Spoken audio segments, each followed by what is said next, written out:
Está Ramiro Castineira en comunicación, pero también acaba de sentarse este expert que le quería a José Luis darle la bienvenida. ¿Qué decís, José Luis? Gracias por estar. Hola, ¿qué tal? Buenas noches. Un gran saludo a Ramiro. A Ramiro que está ahí del otro lado, a ver si lo tenemos a Ramiro que se tiene que ir y queríamos darle 2 o 3 preguntitas. Acá con otro economista que también sabe y mucho. Ramiro, buenas noches, a ver cómo estás.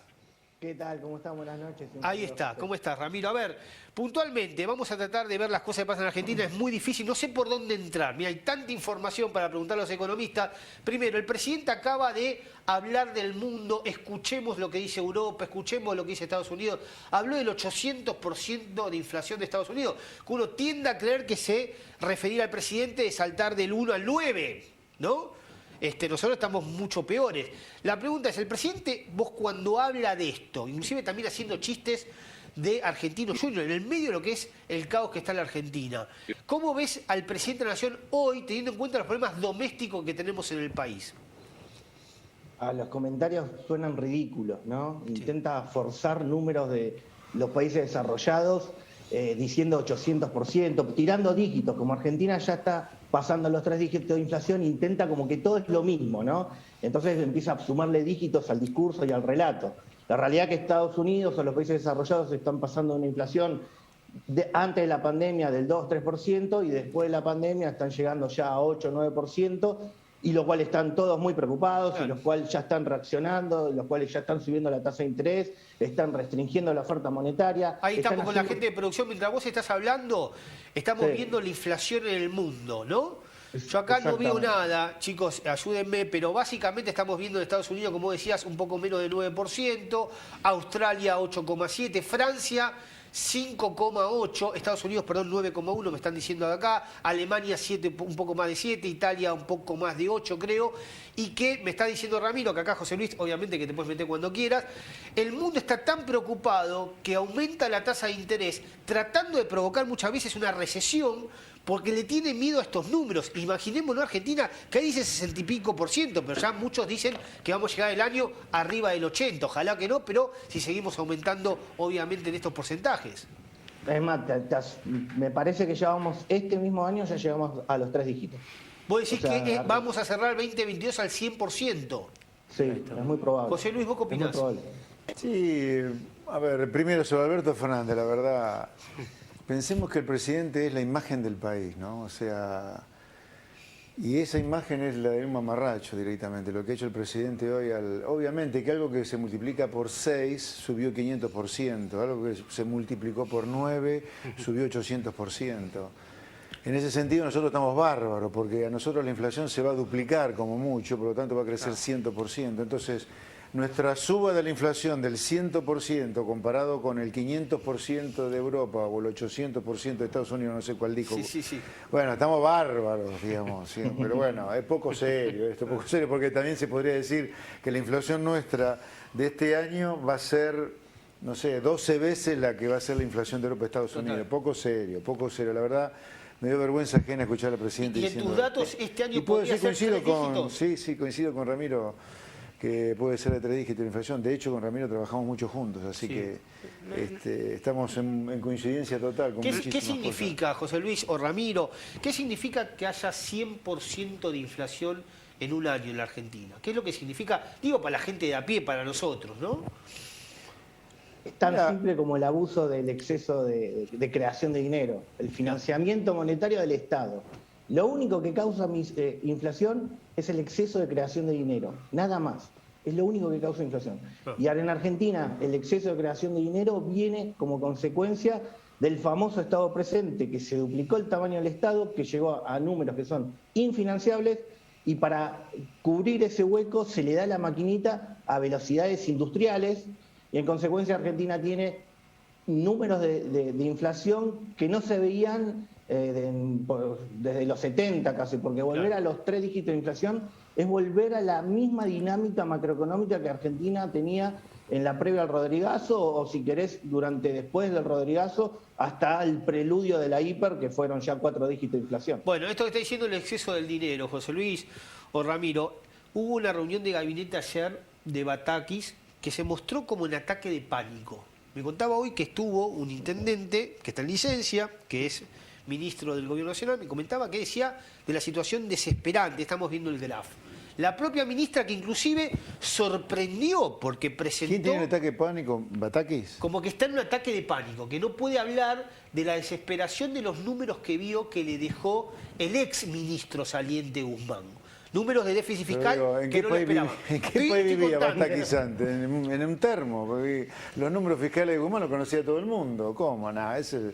Le pasa que una cosa es decir las estupideces que decía Batakis de un lado del mostrador y otra cosa es ir a la silla eléctrica que soy Ministerio de Economía. Esto demuestra que tenés que hablar menos, formarte mucho más antes de meterte en esa silla eléctrica. A mí, déjame decirte un comentario un poco por arriba del árbol que estamos pasando hoy.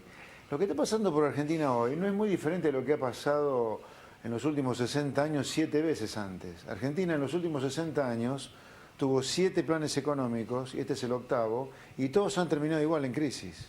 Entonces acá los argentinos deberíamos preguntarnos qué es lo que hay que cruza todos los planes económicos de militares, civiles, radicales, peronistas, menemistas, kirchneristas, macristas, que todo termina mal acá. ¿Me entendés? O sea, acá hay un envase que cambia, pero el contenido es siempre el mismo si todo termina mal.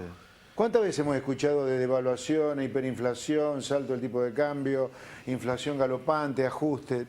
Vivimos hablando de eso. Bueno, acá hay algo que está mal. Y lo que está mal es un sistema que funciona mal. Y ese es el sistema que Argentina debería tirar a la basura y cambiar. Ahora, lo que tenemos que cambiar es de todo sentido común. Los países para ganar plata, para crecer, comercian. Nosotros vivimos cerrados al mundo. Sí. Los estados recaudan de manera razonable. Acá tenemos una presión impositiva que nos viola impuestos. Tenemos leyes laborales de la época de las cavernas. Entonces, todo este sistema de 3 cosas de mínima, leyes laborales, comercio y Estado, lo tenemos que cambiar. Porque si no vamos a ir al 9º plan económico que fracasa, al 10º que fracasa, al 11º que fracasa, y no va a parar hasta que Argentina termine siendo la villa miseria más grande del mundo. ¿Me entendés? O sea, cuidado que este problema, que es el árbol de hoy, está metido dentro de un bosque que nos dice que todo funciona mal. Hay que, porque Ramiro, que para despedirte, que me gustaría llevarte eso, porque quiero ver qué va a pasar para adelante. Los intendentes, ¿qué nos dicen? Nosotros le ponemos mucho acá el eje, se llama GBA, porque le hablamos mucho al vecino GBA, y los intendentes en general te dicen, este gobierno está acabado. Arrancamos la semana pasada, inclusive hice una nota básicamente refiriéndome, está acabado este gobierno. Alberto Fernández está acabado.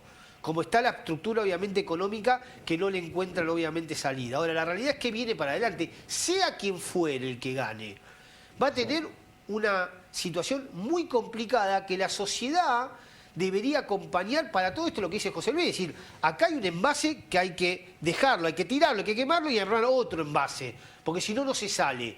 ¿Hay alguna...? No, guarda, yo hablé del contenido, el contenido que tiene que cambiar. Ah, bueno. Acá hemos cambiado de envases. Todo, envase, contenido. No, bueno, también, pero lo más importante es que hay que cambiar el contenido, porque aunque lo envasés con otro cambiemos, camuflado, Cambiemos ya fracasó. No importa el merchandising, vos decís. Claro, no, aquí importa el contenido. La elección del año que viene debería ser un gran plebiscito de un programa de transformaciones de Argentina que seguramente el Frente de Todos no lo va a querer hacer, porque el Frente de Todos lucra con esta miseria. Ahora, yo no sé si Cambiemos está realmente conectado con la realidad de que hay que dinamitar todo y cambiarlo. Da la sensación, la pregunta para los dos economistas, ¿no? Que como que la política no quiere un ministro de Economía fuerte. Tal vez el último ministro de Economía fue Lavagna, en el sentido con poder propio, pero ahora es como que al ministro de Economía le vienen sacando funciones. De hecho, Gabriela Cerruti sale a hablar adelante de otros ministros diciendo que el dólar blue es un mercado chiquitito, claro, opinando de economía. Con una brecha del 150%. Cuando... Ramiro, la última esa para ir cerrando, que sé que te tenés que ir.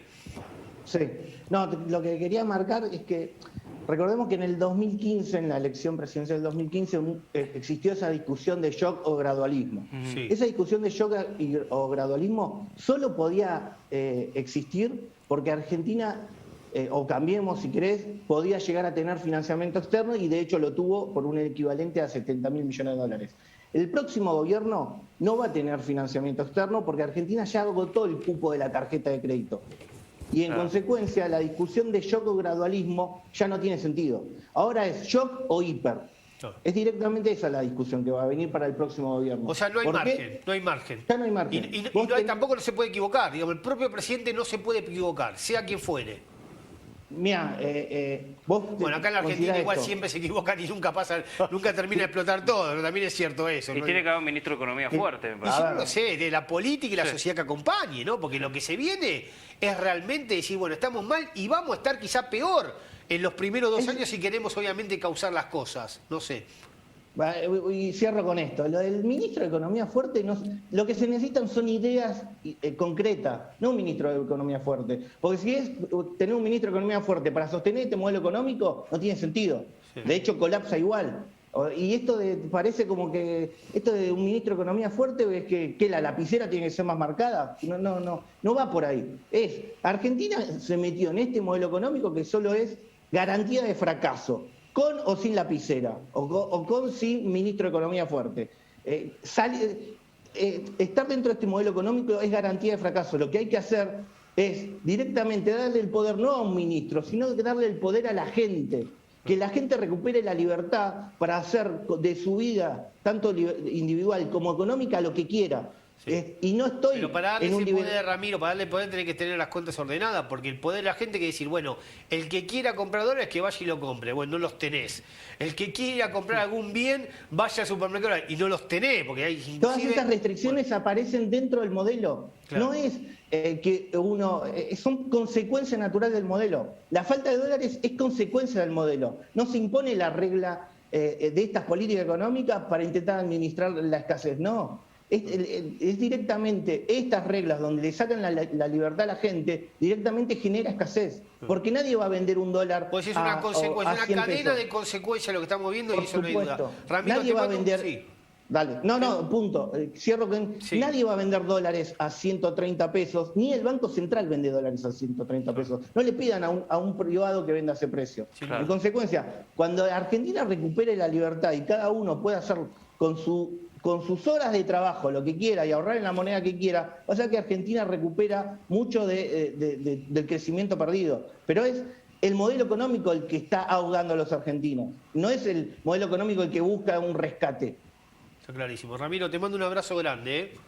Por favor, saludos a todos. Bueno, gracias. José Luis, hablaba un poco, Ramiro, ahí el tema del dólar de 130, que está claro. Hoy hubo un anuncio del dólar MEP para los turistas, porque también hay que explicar, digamos, cada vez que los que tuvimos la posibilidad de viajar, me mandaba el diario a laburar, lo agrado, pero digo, en muchas economías del mundo, sobre todo muchas de las más desarrolladas, en el podio de las actividades más importantes para el país está el turismo. Sí. O sea que es gente que viene de otros lugares a gastar su plata, su moneda fuerte, sea dólar, o sea euros, o los yenes, o lo que fuere, a ese mismo país, y el país obviamente recauda y puede obviamente alimentar las arcas del Estado y sobre todo el Banco Central. Hoy, o sea, Mariano, conocí el dólar conserje, que yo no sabía que existía, que es el dólar de los hoteles, ¿no? Bueno, es increíble. Hoy en los medios empezó a hablar del dólar conserje. Es maravilloso. Bueno, y entonces lo que remarco, este es el país que tenemos.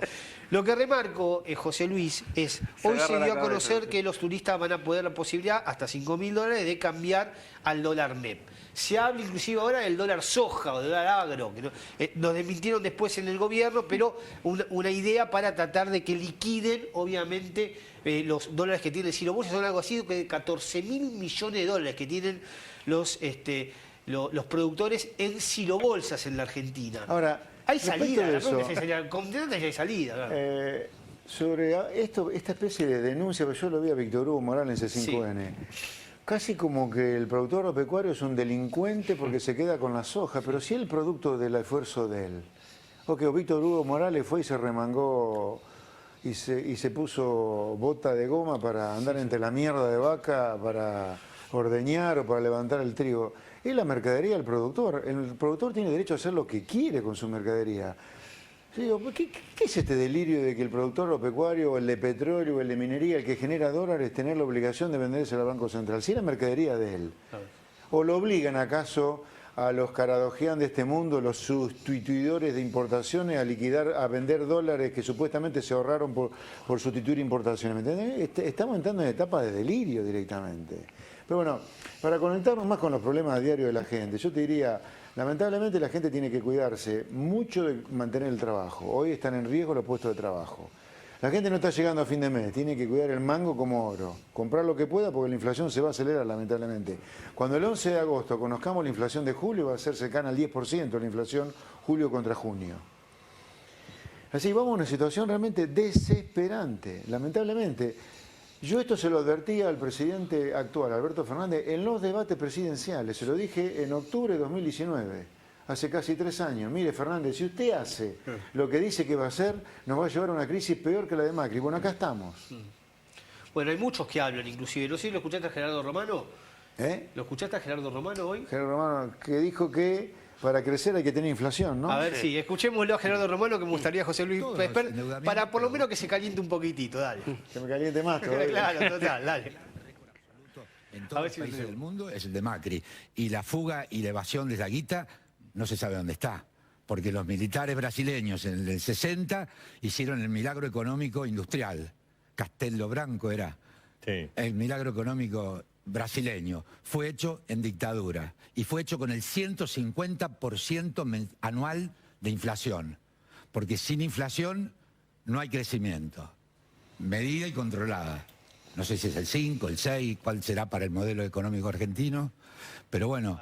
Gerardo, estamos viendo para ver, porque esto está mucho metido, digo, la importancia en los países, digo, corregime si no es así, José Luis, en los países del mundo tienen inflaciones salta de 1 al 8%, de 1 al 5% como Francia, y levanta la tasa de imperio. O sea, lo que hace es frenar la economía por miedo a que esa inflación se escape. Nosotros estamos con Argentina, dicen, no importa que haya 150% porque te garantiza crecimiento. Como economista, Romano es un excelente actor, la verdad. Yo te diría, Romano, dedicate a lo que sabés, porque de economía no entendés una goma. Es falso de que sin inflación no haya crecimiento, totalmente falso.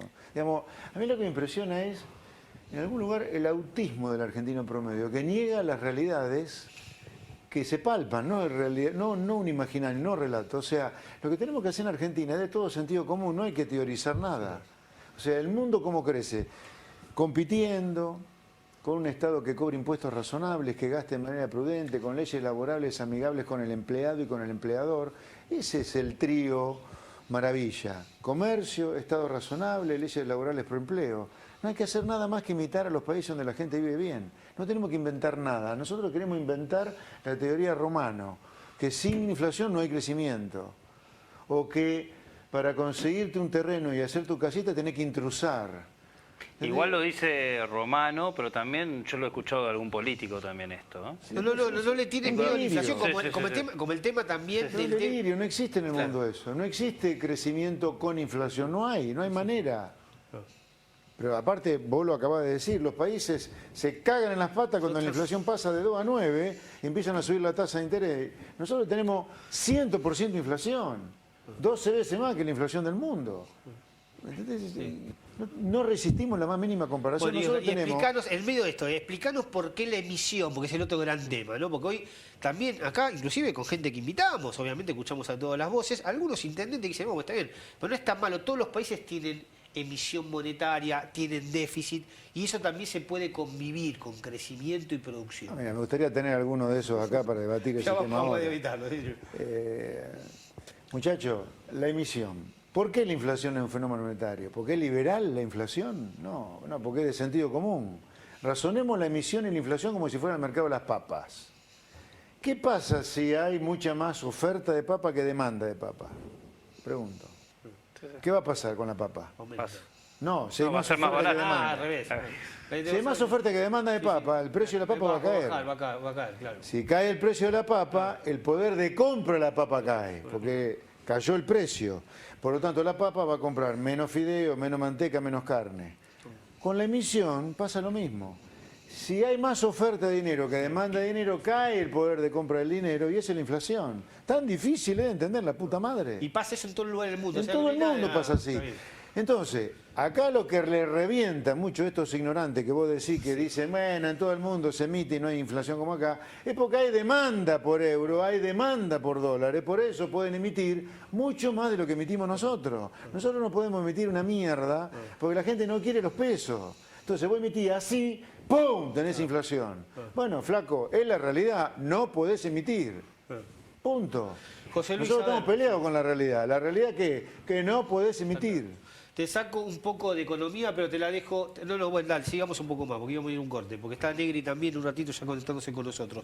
A ver, Tema, vos sos diputado de la provincia de Buenos Aires. Sí. ¿Vas a ser candidato a gobernador? No sé. No sabes todavía. Puedo ser presidente, gobernador, senador, no. No está el horno para bollo, está para pensar todos los días en el laburo de diputado. A mí me da por las bolas que los diputados estemos pensando en campaña cuando la gente se está cagando de hambre, ¿viste? No hemos sesionado, una vergüenza somos. No me da la cara. Por eso te digo, por eso te pregunto, porque el que se volvió a hablar es Grabois, ¿no? Que hoy también todo el mundo está loco, Grabois sale y muchos dicen extorsionando al gobierno. ¿Por qué? Porque está hablando de saqueos. Él dijo 2, 3 semanas, dijo inclusive un mes, no sé si lo tenemos ahí para compartirlo, pero realmente fue muy fuerte.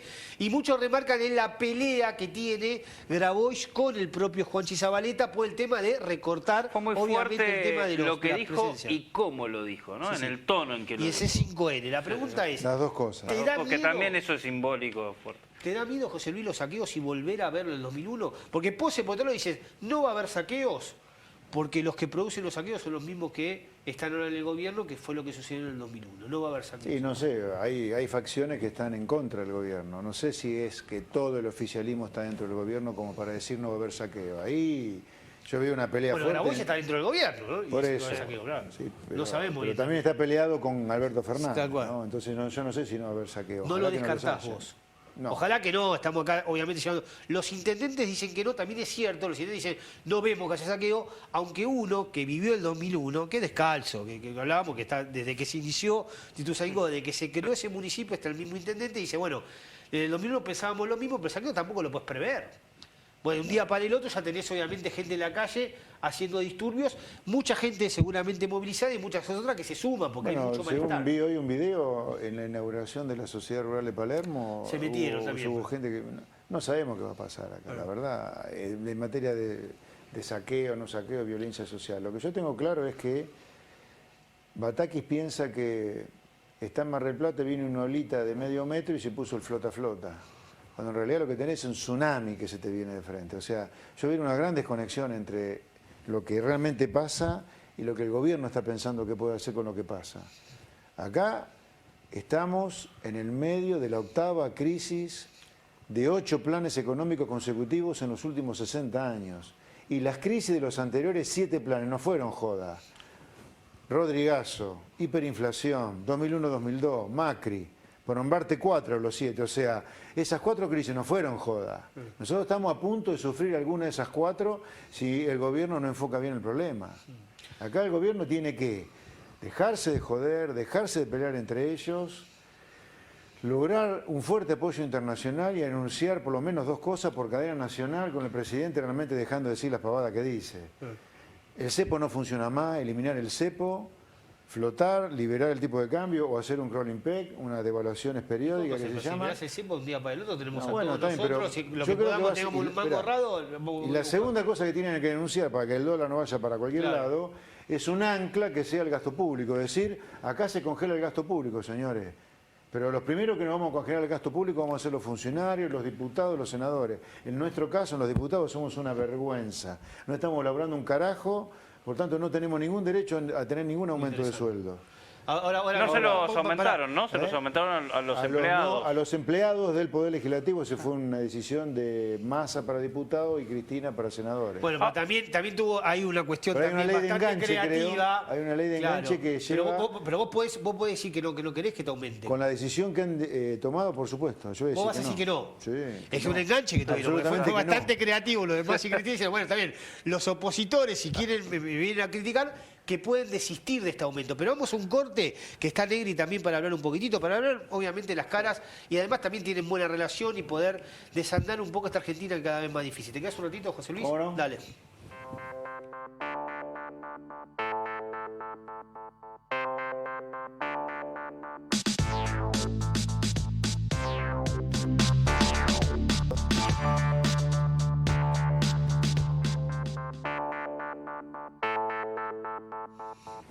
Bueno, muy bien, estamos acá con José Luis Esper, con Fede como siempre, en Infobae, que tiene ese monstruito de Infobae, que es uno de los lugares más leídos, los portales más leídos, y también estás en la radio 95.5 haciendo Infobae, lío. sí. Infobae, bueno, es el dueño, no lo conocía. ¿Es el dueño? Es el dueño de Infobae. Felicitaciones. Ahí está, mirá, ahí tenés otro lector, Y está Mario Negri. Mario Negri, ¿cómo estás? Buen día, buenas noches, ¿cómo andás?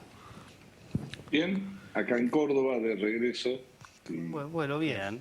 Está José Luis Esper. Se dijeron algo fuera del aire, vos decías que no querés perder las clases. No sé si meterme con eso, vos sos un alumno de José Luis Esper. No importa, se corta un poquito, perdóname. A ver, ahí está. Está José Luis Esper y habías hablado algo fuera de aire, pero a mí no me quedó muy claro. Pero si querés lo repetís, si no te hagas drama.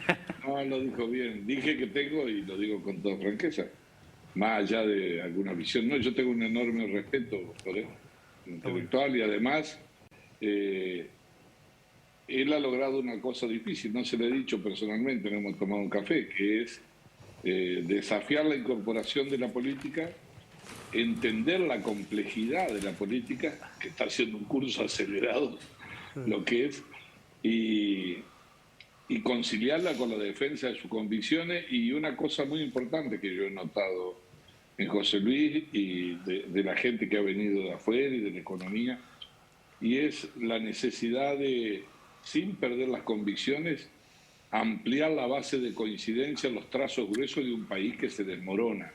Es decir, coincidir en el orden de prioridades. ¿Por dónde arrancar? ¿Cuál es la prioridad? ¿Cuál es la prioridad hoy en Argentina? Si vos deberías decir, bueno, ¿a qué tenemos que hoy apuntar para vivir un poco más tranquilos? Yo no sé si mejor, mirá, para vivir más tranquilos, más en paz. No, pero en lo económico José Luis te lo va a explicar mucho mejor, obviamente. Bueno, o en lo político vos decís la grieta dentro del gobierno, obviamente José Luis me puede decir la inflación. Te voy a decir una para el gobierno, pero después otra para la oposición, te voy a decir por lo menos para la nuestra también, que tiene que actuar con sensatez frente a la fatiga social que hay.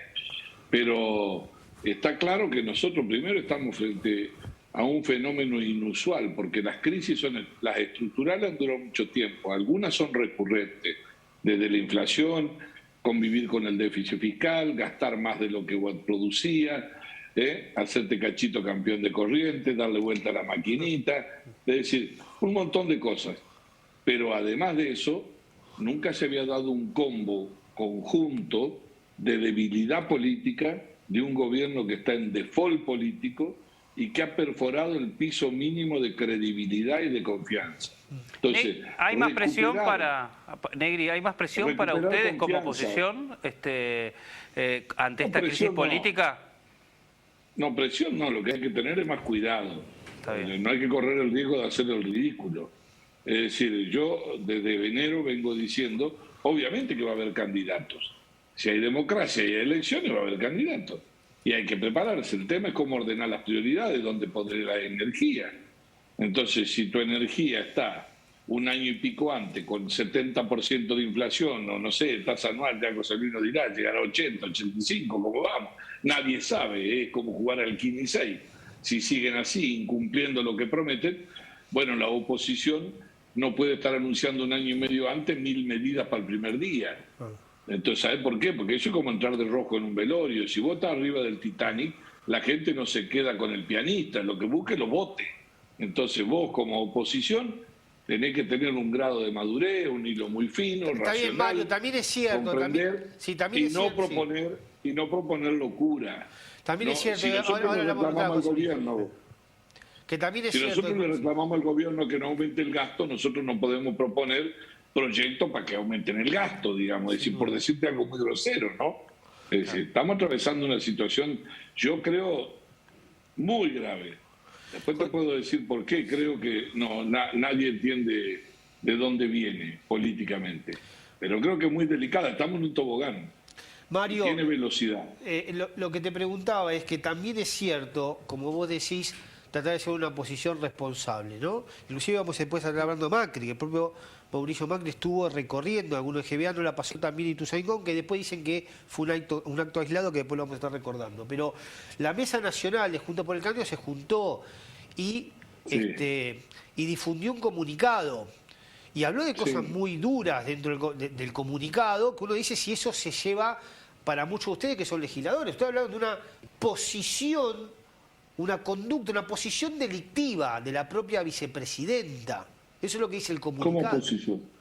Es no sé qué es lo que dicen. El comunicado dice es como una conducta delictiva, como que el gobierno está haciendo una conducta delictiva poniendo en cara, poniendo cuestiones de la vicepresidenta. Eso mirá, es muy fuerte, digamos, para legisladores que deberían presentar quizás una denuncia. Mirá, yo creo que el tema es muy sencillo. Eso yo pensé que no entendía cómo está redactado, pero para mí lo tengo muy claro. Lo tengo muy claro. En este gobierno bicéfalo que nació así, a contranatura, obviamente que se pelean adentro del poder, pero están unidos frente a la impunidad. Eso está claro, lo hemos visto con el presidente en su mayor debilidad, cada vez que Cristina se pelea. Cristina lo único que tuitea es su pelea con la Corte y con el pasado. De eso habla de ella, de egocentrismo. Y el presidente en su máxima debilidad la apoya. Entonces, una pelea que tienen adentro descomunal, como dice ella, no voy a revolear más ministro, cualquier cosa de esa, y sin embargo cuando se trata del tema judicial, él va, pero desde la pandemia está así, desde la comisión Beraldi, cuando cambió las prioridades, cuando no sabíamos si había vacuna, recuerden ustedes. Entonces hay un proyecto de poder. Acá la situación más difícil, el peronismo, para los que tienen memoria, esto es lo que cuesta comprender, el peronismo, salvo los que son más grandes en el 75, pero que había otras circunstancias. Además de debilidad política, estaba la guerrilla, hubo golpe de Estado. Después de eso, hay una idea en la sociedad como que el peronismo nunca va a perder el gobierno, de que los otros que se van es porque no es el peronismo. Bueno, el kirchnerismo que ha tomado el peronismo tiene un gobierno en default. Es un gobierno que no tiene bases de apoyo. Las bases de apoyo sobre las que se sustenta el gobierno son los que le van a sacar algo de plata de la que no existe. La CGT, que primero iba a hacer una marcha en contra de la inflación, es como la sinarquía, como si fuera una persona. Segundo lugar, lo que quiere resolver un problema de plata con la obra social. Los movimientos sociales, que ya lo hemos visto ayer con lo que pasó con Grabois, que eso es gravísimo, porque ha verbalizado términos que creíamos desaparecidos. Yo no sé si la gente va a ir a derramar sangre, no creo, pero hablar de eso, o hablar de que en 4 semanas van a tomar los supermercados, será porque él sabe cuándo los toman en los supermercados. O es un mensaje en el gobierno, y esto es información. El gobierno va básicamente en acción social. Están diciendo es un mensaje para Juanchi Zabaleta, es un mensaje para un plan que presentaron para tratar de empezar a bajar planes. Pero lo que tienen que hacer es arreglarse entre ellos, no amenazarse. Bueno, eso es lo que tienen que hacer. Lo hablamos, José Luis, hace un ratito, el tema de los saqueos, pero me gustaría el tema poner de las cosas que van a venir, ¿no? La CGT. Tenemos también a trabajadores que aportan y que están en blanco. Tenemos muchos otros, el 40% que está en negro, quizá más del 40%. Que a esos, efectivamente. Ahora, la CGT, que es el primer marcha que le hacen al gobierno, dicen no es contra el gobierno, es contra los especuladores. Se lo escuché a Gerardo Martínez, que tiene también su propio problema con el gobierno, porque le están pidiendo al gobierno que se haga cargo de algunas prestaciones que tiene que hacer, obviamente las obras sociales, a cuestiones muy complicadas que tienen que atender a sus propios afiliados. O sea, quieren que el gobierno se haga cargo de una prestación que hoy está dentro de los sindicatos. La pregunta es, vos, digamos, desde tu posición, ¿cómo haces con el sindicalismo? Sé que a Moyano lo tenés muy en vista, pero acá es toda la CGT la que se está marchando. A ver, hablemos de cosas profundas que nos trascienden como personas. Argentina tiene un mercado laboral donde casi la mitad de la población trabajadora trabaja en negro, totalmente precarizada. Informales, claro. Sin derecho a medicina, sin derecho a jubilación, sin derecho a un aguinaldo, a vacaciones.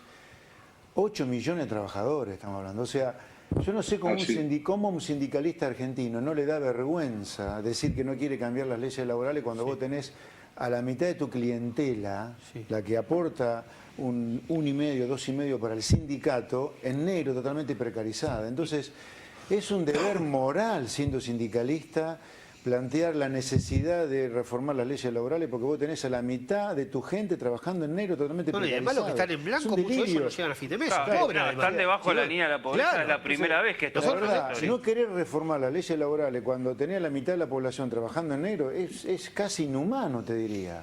Casi inhumano. Entonces, por eso te digo, acá no hace falta demasiada ideología, es simplemente si tenés en la cabeza pasto o cerebro, porque la verdad te digo, no querer cambiar las leyes laborales con la mitad de la población trabajadora en negro, para mí es inhumano directamente. Sobre lo que le dice el señor Gerardo Martínez, sí. Yo diría, Gerardo Martínez, los primeros especuladores o chorros son muchos los sindicalistas, te diría. Y te digo por qué. Una cosa que es indubitable, en Argentina hay más de 300 obras sociales sindicales en Argentina. Solamente funcionan 10, y esto se comprueba, ¿eh? ¿Qué hacen las restantes 290 obras sociales recaudando el 6 que aportan los empleadores y el 3 que le retienen al trabajador? Se la quedan a la guita porque después la gente termina atendiéndose en las únicas 10 que funcionan. Se chorean 290 obras sociales de la plata de los trabajadores acá. Así que, ¿habrá especuladores del otro lado, según Gerardo Martínez? Bueno, yo le digo que ellos tienen chorro dentro de su gremio. Bueno, muchos remarcan, Mario, que cuando Gerardo Martínez le hizo ese acto al presidente, ¿se acuerdan? No fue hace mucho, ¿no? Que querían empoderarlo dentro de lo que es la grita dentro del gobierno, ¿no? En la pelea que tiene el presidente con la vicepresidenta. Le regalan la lapicera y muchos dicen que hay una conexión con esta marcha del 17 de agosto. Porque esa lapicera se la regalaron también para firmar el decreto que les evitaría a las obras sociales pagar parte de las prestaciones. Pero por eso te digo, porque a ver, es un gobierno líquido. Este es el problema que hay que comprender. Nos parece raro que en el peronismo ocurra. Es un gobierno que está en un estado de descomposición, que no tiene capacidad con la pérdida de confianza, ni de liderar, independientemente del modelo de sociedad que uno discrepe totalmente y de económico. Lo ha perdido aún para hacer eso. Entonces, las tres patas que van, los gobernadores que han ido a ver la batalla. ¿Ustedes han visto una conferencia de prensa dándole respaldo político? No, fueron a preguntarle si le va a dar plata. Es decir, sabiendo que ya no hay capacidad de financiamiento en el gobierno, que se agotaron la máquina del semestre para seguir emitiendo, ¿no? Es decir, hay las medidas que han tomado. Bueno, está José Luis, pues, crearon una expectativa de las medidas cambiarias que iban a tomar hoy. Y es para decirle a los alemanes que vengan, que hagan cola y llenen un papel en los bancos, que le van a vender el dólar a 300 pesos. Ese es el problema que tiene la Argentina. Pero estos muchachos no toman light, toman con alcohol, la única forma, porque no hay comprensión sino de una situación así. No hay dimensión. El gobierno está arriba de un dron, mira a una distancia, alejado de la realidad. Más allá que uno coincida. Entonces, todo dice, sí, pero no veo a la gente. La gente, hay anomia social, hay depresión. Y como decía José Luis, tenés el 50% en la informalidad. Y además, el 90% son pymes. Y seguís con la misma ley con la que les impide generar una expectativa de trabajo de ninguna naturaleza. Y además los proyectos que llevan adelante son proyectos para financiar con más emisión, más gasto, absolutamente. Entonces, creo que están viviendo un país que no existe, que al pasado lo quieren convertir en futuro. Y creo que están en un tobogán y no se dan cuenta, o si se dan cuenta, se equivocan, que hay determinadas crisis que cuando toman velocidad cobran autonomía. Y cuando cobran autonomía, no las para a los gritos, como dice el presidente, porque no tiene capacidad de que la sociedad le preste atención, de que nadie reaccione. Estamos en una situación, le digo, quisiera no decir lo que estoy diciendo, esta es mi percepción, porque están en un tobogán, ni siquiera en un serrucho. Van a una velocidad que nadie sabe. ¿Y saben qué creen? Sí. Como en el ajedrez, que todavía hay 3 jugadas más para el jaque. El reloj tiene tiempo de descuento en términos de la sociedad. Mario, te mando un abrazo grande y gracias por la comunicación. Buenas noches, Mario. No, gracias. Saludos, José Luis. Chao, un abrazo grande. José Luis, para cerrar, a ver, decían en un tobogán, vos sos de la provincia de Buenos Aires, vuelvo a esto porque lo puso Graboy arriba de la mesa. El tema es, ¿cómo esperás que que pase o que transcurra esto que le falta al gobierno, que es mucho, es muchísimo, ojalá que nada, el propio presidente Fernández, sí, total. ¿Cómo esperar que transcurra esto? Porque el dólar, ¿es un techo el dólar 2.37? Porque la verdad que no sabemos. 3.37. Perdón, 3.37 iríamos todos a correr. Claro. No, a ver, vamos a separar los planos en los deseos que uno tiene versus el más frío pronóstico para ser realista. Yo el deseo que tengo es que el gobierno realmente conecte con la realidad y haga algo dentro de lo que se espera que un gobierno en una situación así haga. Desde el punto de vista económico, a lo mejor es muy economicista lo mío, pero el tema económico es un tema que a todo el mundo le pega y yo creo, insisto, tiene que haber un presidente que logre juntar a todas las partes, o a casi todas las partes, logre algún apoyo internacional adicional al que tiene y por cadena nacional anuncie algo, como lo que te decía antes. No tenemos reservas, basta de cepo, y anunciemos un ancla para que las expectativas no se te disparen para cualquier lado, que tiene que ser el gasto público, empezando por la política. Yo digo, la política acá tiene que dar el ejemplo, por primera vez en mucho tiempo, y empatizar con la gente. Si la gente no está llegando a fin de mes, la política no puede ajustarse los sueldos para arriba. La política tiene que tener congelado su sueldo hasta que la... Pero ahí yo quizá diciendo un poco... Porque como gesto, por lo menos. No, yo no tengo duda que sería ideal. Cualquier otro lo hubiese hecho. Ahora, ¿qué dicen ahí cerca del gobierno? Digo, esto es el tema de cadena nacional. Que el tema es, vos para sacar y hacer un anuncio en cadena nacional necesitas un mínimo de credibilidad. No, está bien, bueno, pero... Porque si no, va a ser para que te peguen más aún. Bueno, ahora va a verlo a Biden, a Estados Unidos. Bueno, seguramente, están pensando eso, hacer una especie de relanzamiento. El relanzamiento número 1000 que hubo en este gobierno, ¿no? Biden, el Fondo Monetario, que por lo menos lograr con Cristina, no me tiré piedra dame 15 días, no me tiré piedra 15 días, ¿viste? Y anunciar algo por cadena nacional como lo que yo te digo. Eso es lo que yo creo que habría que hacer para evitar que esto se desmadre más, porque realmente la situación está muy, muy complicada. Ahora, insisto, pensando más allá de esta circunstancia, para que el conurbano tenga futuro, yo sé que nos están viendo mucha gente, para que el conurbano tenga futuro, y lo puede tener, tiene que tener futuro el interior del país, porque mucha gente que está hacinada en el conurbano, son enterrianos, formoseños, chaqueños, santafesinos, que se vinieron a pilar acá, porque no había futuro en el interior. Para que haya futuro en el interior de Argentina tiene que cambiar la cabeza. Tiene que tirar a la basura un modelo que viene aplicando hace 100 años y empezar a hacer otra cosa. Ahora, lo que tenemos que hacer no es que recular en chancleta o caminar en pata en el sol o ir desnudo por los anillos de Saturno. Tenemos que hacer cosas que hacen los países, hasta Uruguay es más razonable que nosotros. Comerciar con el mundo, tener un Estado de un tamaño razonable, leyes laborales que fomenten el trabajo en las pymes y en las no pymes. Son cosas elementales que tenemos que hacer. José Luis, gracias por estar. Un placer, buenas noches. Saludos. José Luis Esper, entonces vamos al último corte y nos metemos en Macri. Macri caminando el conurbano, vamos a estar hablando con algunos que los acompañaron para ver qué le pasó, que no la pasó tan bien, al parecer, de Ituzaingó. Ya venimos.